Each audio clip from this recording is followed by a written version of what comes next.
Sherlock Holmes The Awakened è l'ultimo titolo dello sviluppatore ucraino Frogwares, un remake dell'originale gioco del 2007, sviluppato in una difficile situazione come quella ucraina grazie a una campagna Kickstarter.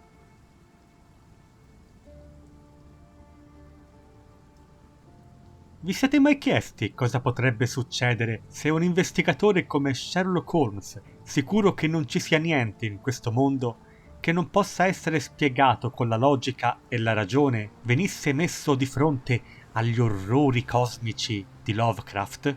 Dopo gli eventi di Chapter 1, il giovane Sherlock Holmes si è trasferito nella storica residenza di Baker Street con il suo nuovo amico e collega Dr. John Watson, ma la mancanza di attività inizia a pesare alla sua mente.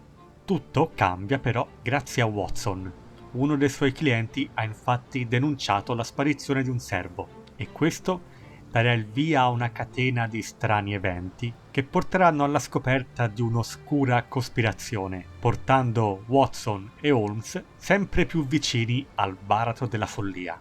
Dopo l'ottimo lavoro fatto in Chapter 1 con la relazione tra Sherry e John, temevo seriamente di trovare ancora una volta un Holmes e un Watson bloccati nei loro eterni ruoli di genio e spalla. E per un attimo ho avuto timore di avere ragione, ma per fortuna questo accade solo nelle prime ore. Dopodiché Watson inizia a mostrare più di se stesso, supportando attivamente l'amico e talvolta perfino superandolo. Holmes invece conferma le sue sfaccettature create in Chapter 1, lasciando da parte l'investigatore granitico dei vecchi giochi. Purtroppo, esattamente come nel gioco originale, ci sono vari momenti in cui la storia sembra un po' affrettata, con personaggi chiave a cui viene dato pochissimo spazio, come il cattivo principale, purtroppo. Il mio pensiero è che alcune parti del gioco siano fin troppo fedeli al titolo del 2007, che era una buona avventura a suo tempo, ma che non è invecchiata molto bene. Il gioco inizia a brillare quando si allontana dal passato per guardare al futuro.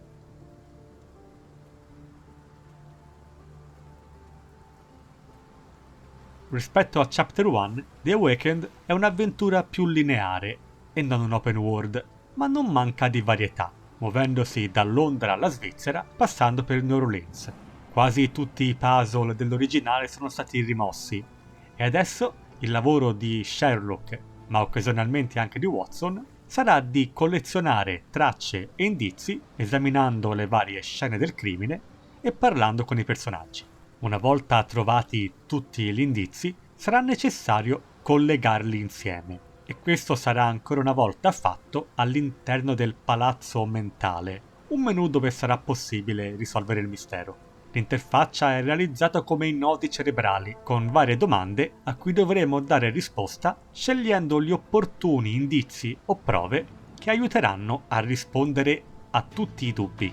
Alcuni indizi, raccolti in un pratico menu, potranno essere appuntati ed usati per interrogare personaggi o per portare alla luce indizi ulteriori. Altre volte invece collezionare le prove farà apparire sullo schermo alcune ipotesi grafiche su quello che potrebbe essere accaduto, lasciandoci il compito di scegliere quella corretta in base alle prove che avremo raccolto. In questo caso però un passo indietro è il fatto che non ci sia possibilità di errore. Sarà quindi possibile proseguire anche con la forza bruta se ci sentiremo un po' pigri. Il gioco dura tra le 8 e le 12 ore e questo dipende in parte se avrete o meno giocato l'originale, dato che questo vi darà qualche piccolo vantaggio. Ci sono poi alcuni casi extra disponibili separatamente, come un DLC.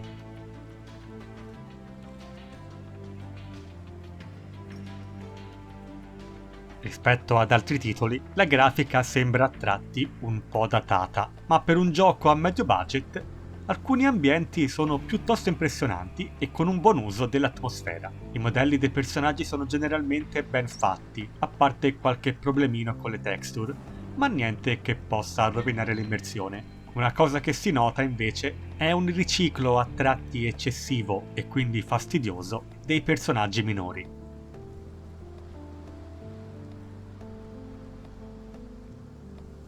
La colonna sonora è di buona qualità e piuttosto discreta, non intrusiva, porta avanti l'avventura senza farsi notare più di tanto. Il doppiaggio inglese invece è ottimo e soprattutto Sherlock e Watson spiccano sugli altri, riuscendo a centrare perfettamente i rispettivi personaggi. Quello che al gioco manca è qualche linea di dialogo in più per i personaggi minori, dato che ce ne sono troppo poche e vengono riciclate molto spesso. La traduzione italiana dei testi del gioco è ben fatta, con solo qualche piccolo errore che non crea problemi alla risoluzione degli enigmi.